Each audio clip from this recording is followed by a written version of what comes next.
के मरकजी रहनुमा नवीद कमर साहब ने हमें ज्वाइन किया है। अस्सलाम वालेकुम नवीद कमर साहब, बहुत बहुत शुक्रिया आपके वक्त के लिए। सबसे पहले तो फरमाइएगा कि हुकूमत की स्ट्रैटेजी इज क्वाइट क्लियर कि वो अपने लोगों को इजलास में शिरकत से रोकेंगे। आपकी काउंटर स्ट्रैटेजी क्या होगी कि अगर रोका जाता है और फिर देखा आपने पार्लियामेंट लॉजेस के अंदर गुज़श्ता रात में जो कुछ हुआ, अगर हुकूमत की तरफ से कुछ जारहाना हिकमत अमली होती है तो फिर आपकी जवाबी हिकमत अमली क्या होगी? देखिए, पहली चीज़ तो ये है कि अब हुकूमत को यकीन हो गया है कि नंबर्स जो हैं वो अपोजिशन के पास हैं और ये कामयाब होगा अगर सीधे तरीके से आईनी और कानूनी तरीके से पूरा प्रोसेस होता है। इसीलिए उन्होंने हर किस्म के और हथकंडे जो हैं वो सामने लेकर आए हैं। पहले तो ये जो प्रोपेगेंडा इनका चल रहा है, आर्टिकल 63 की अपनी तरफ से ही एक इंटरप्रिटेशन चला रहे हैं मेंबर्स को डराने के लिए कि जी स्पीकर जो है आपको वोट देने नहीं देगा। मतलब किसी के दिल में क्या है क्या नहीं है वो स्पीकर साहब को पहले से इल्हाम होगा, उनके पास पता नहीं कौन सा इल्म गैब होगा।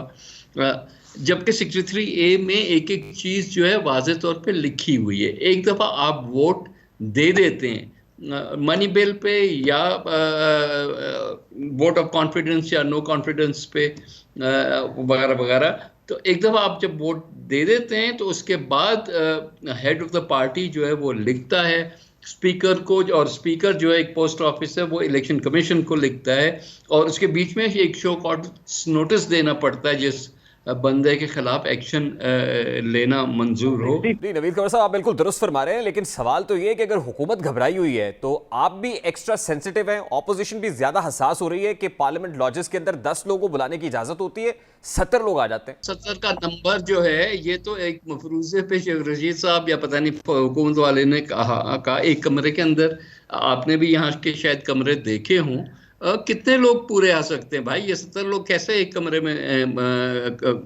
कौन सा जादू है? ये तो हर चीज़ जो है अजीब व गरीब बातें कर रहे हैं।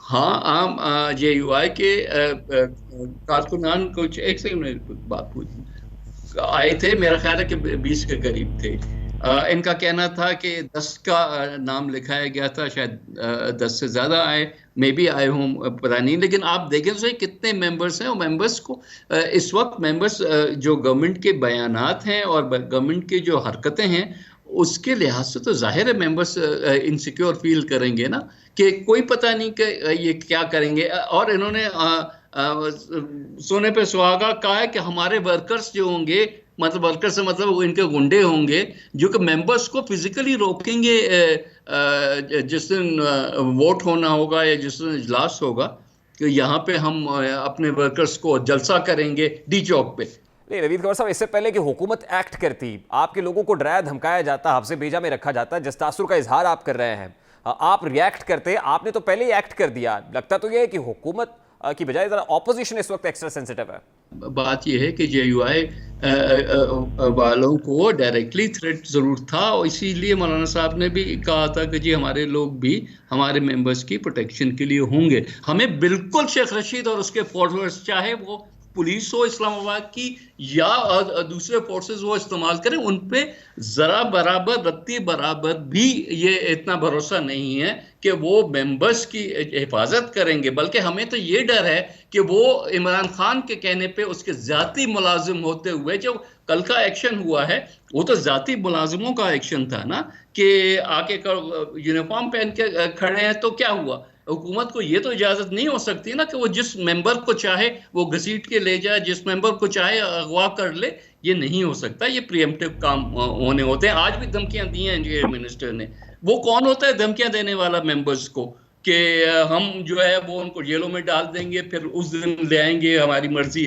क्या ये इस किस्म, ये मुल्क अब उस पॉइंट पे आ गया। मेरा ख्याल है कि हम बिल्कुल डेमोक्रेसी के एज पे खड़े हैं इस वक्त। नवीद कमर साहब, फिर क्या होगा? मामला धींगा मुश्ती की तरफ बढ़ेगा, कोई सियासी रसाकशी होगी, दमादम मस्त कल अंदर होगा, महाजराई होगी, फिर किसी और के लिए वो रास्ता खोल रहे हैं ना, तो ठीक है, उस हद तक भी अगर लेके जाएंगे चीज़ों को, हम नहीं चाहते कि वहाँ जाएं, उसमें किसी को फ़ायदा नहीं है, उसमें पाकिस्तान को फ़ायदा नहीं है और डेफिनेटली डेमोक्रेटिक फोर्सेस को उसमें फ़ायदा नहीं है।